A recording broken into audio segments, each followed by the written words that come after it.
আসসালামু আলাইকুম বন্ধুরা, যারা ড্রাইভিং লাইসেন্স করতে যাচ্ছেন জানেন না কিভাবে করবেন, কত টাকা লাগবে বা কার দ্বারা করতে হবে বা নিজে করতে পারবেন কিনা বা অন্য কাউরে দিয়ে করাইতে হবে কিনা, অনেক প্রশ্ন কিন্তু আমাদের মাথায় ঘুরে। তো আসলে ড্রাইভিং লাইসেন্স কিন্তু আপনি নিজেই করতে পারবেন, একদম লার্নারের লাইসেন্স আবেদন থেকে শুরু করে একবারে হাতে পাওয়া পর্যন্ত, ই ড্রাইভিং লাইসেন্স পর্যন্ত আপনি নিজেই করতে পারবেন। কারণ আমার লাইসেন্স কিন্তু আমি নিজেই করেছি, আবেদন থেকে শুরু করে হাতে পাওয়া পর্যন্ত।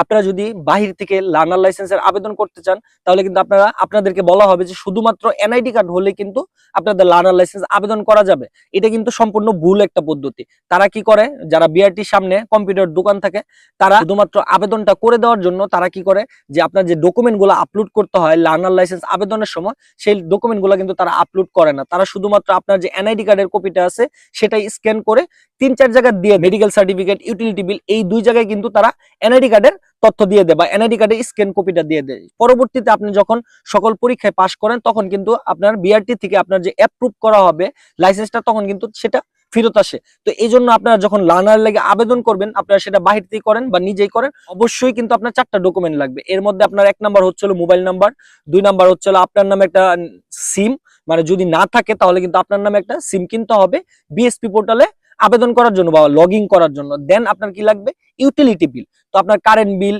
অথবা গ্যাস বিল অথবা পানির বিল, এই 3টার মধ্যে যে কোনো একটা হলে কিন্তু আপনি ড্রাইভিং লাইসেন্সের জন্য আবেদন করতে পারবেন। তো 4 নাম্বার হচ্ছে মেডিকেল সার্টিফিকেট। এই মেডিকেল সার্টিফিকেটটা আপনার বিআরটির অফিসিয়াল ওয়েবসাইট থেকে ডাউনলোড করে নিতে পারবেন। দেখেন আমার স্ক্রিনে দেওয়া আছে, আপনারা চাইলে এখান থেকে স্ক্রিনশট দিয়ে রাখতে পারেন।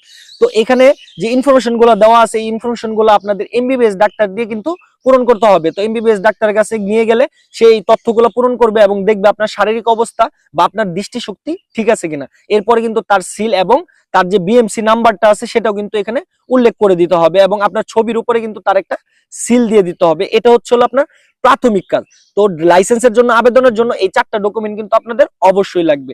এরপরে হচ্ছে লার্নারের মধ্যে লেখা থাকবে যে আপনার পরবর্তী ডেট, মানে পরবর্তী পরীক্ষা কবে হবে।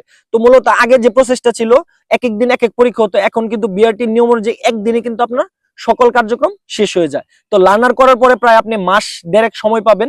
এরপর কিন্তু আপনার পরীক্ষার ডেট চলে আসবে। যেদিন আপনার পরীক্ষার দিন থাকবে সেদিন কিন্তু আপনার সকাল সকাল বিআরটি অফিসে চলে যেতে হবে। তো আমি সকাল 8টার মধ্যে গিয়েছিলাম, আপনারা চেষ্টা করবেন সকাল 8টার মধ্যে বিআরটির অফিসে চলে যেতে। তো ওইখান থেকে আপনাদের কি করতে হবে, তো ফার্স্ট আপনাদের ফিঙ্গারপ্রিন্ট দিতে হবে এবং সেকেন্ড আপনাদের ছবি তুলতে হবে। তো একটা জিনিস আপনারা আবারও বলে দিচ্ছি যে আপনারা এই ভুলটা কখনোই করবেন না। আপনারা সাদা পোশাক পরে কখনোই ছবি তুলতে যাবেন না, তাহলে কিন্তু আপনাদের আবার ফেরত আসতে হবে বাসায়। তো ফেরত এসে আপনার চেঞ্জ করে পরে গিয়ে কিন্তু ছবি তুলতে হবে। তো এরকম প্রবলেমে পড়ছিল আমি যেদিন পরীক্ষা দিতে গেছিলাম একজন ছেলে। তো তারপর আমি আমার নিজের জামা তারাই দিছি, সে তারপরে ছবি তুলতে পারছে। তো এই জন্য বলতেছি আপনারা অবশ্যই সাদা কালার পোশাক পরে যাবেন না। তো আপনাদের ছবি তোলা শেষ হলে আপনাদের কিন্তু একটা সিগনেচার শীট দেওয়া হবে। তো সেখানে কিন্তু আপনাদের অবশ্যই সিগনেচার করতে হবে। সিগনেচার করা শেষ হলে কিন্তু আপনাদের রিটেন পরীক্ষার জন্য চলে যেতে হবে। রিটেনের জন্য যে প্রশ্নগুলো আসে এগুলো কিন্তু বিআরটির অফিসিয়াল ওয়েবসাইটে দেওয়া আছে প্রশ্ন ব্যাংক। তো ওইখানে মোটামুটি 127টা প্রশ্ন দেওয়া আছে এবং নমুনা প্রশ্ন যে আছে এটার মধ্যে প্রায় 25টা প্রশ্ন দেওয়া আছে। তো টোটাল 150টার মতো প্রশ্ন পড়লেই কিন্তু আপনি বিআরটি যে লিখিত পরীক্ষা আছে সেটাতে পাস করতে পারবেন। তো আপনাদের এই কষ্ট করতে হবে না। আমার চ্যানেলে রিটেন পরীক্ষায় পাস করার জন্য পেশাদারের জন্য 40টা প্রশ্ন এবং অপেশাদারের জন্য 40টা প্রশ্ন দেওয়া আছে। আপনারা চাইলে এই ভিডিওটা দেখলে আপনারা সম্পূর্ণ রিটেন পরীক্ষায় পাস করতে পারবেন 100%। দেখেন আমার আই বাটনে দেওয়া আছে, এখান থেকে চাইলে ভিডিওটা দেখে আসতে পারেন। দেন আপনার রিটেন পরীক্ষার জন্য যেতে হবে। রিটেন পরীক্ষার পূর্ণমানটা আমি আপনাকে বলি, তো 20 মার্কে আপনার রিটেন পরীক্ষা হবে। এর মধ্যে আপনার 12 পেতে হবে। 12 পেলে কিন্তু আপনি রিটেন পরীক্ষায় পাস করছেন। তো রিটেন পরীক্ষার সময় থাকবে হলো 20 মিনিট। 20 মিনিটের মধ্যে কিন্তু আপনার 20টা প্রশ্নের উত্তর দিতে হবে। তো রিটেন পরীক্ষার প্রশ্নগুলো কেমন আসে বা নমুনা প্রশ্ন আমার স্ক্রিনে দেওয়া আছে, আপনারা চাইলে এখান থেকে দেখে নিতে পারেন। তো এরপরে কি করতে হবে, প্রশ্নের নিচে কিন্তু আপনার উত্তর লিখতে হবে। তো উত্তর লেখার আগে আপনাদের লার্নার লাইসেন্সের যে রুল নাম্বারটা দেওয়া আছে সেটা কিন্তু আপনার পরীক্ষার খাতায় লিখতে হবে এবং অপর পৃষ্ঠায় কিন্তু আপনাদের সিগনেচার করতে হবে।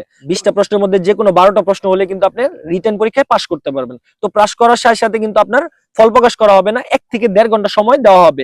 এই সময়ের মধ্যে কিন্তু আপনার ভাইবার জন্য প্রস্তুতি নিতে হবে। তো ভাইবার জন্য আপনি কিভাবে প্রস্তুতি নেবেন, তো ভাইবার মধ্যে সবচেয়ে বেশি ধরা হয় রুট সাইন।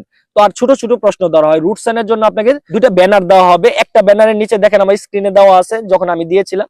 তো একটা ব্যানারের নিচে কিন্তু আপনার রুট সাইনের নিচে নাম লেখা থাকবে, অন্যটার মধ্যে নাম লেখা থাকবে না। যখন আপনারা ভাইবা দিতে যাবেন তখন কিন্তু যেটার মধ্যে নাম লেখা থাকবে না সেটা কিন্তু টার্গেট লাইট দিয়ে আপনাদের দেখানো হবে।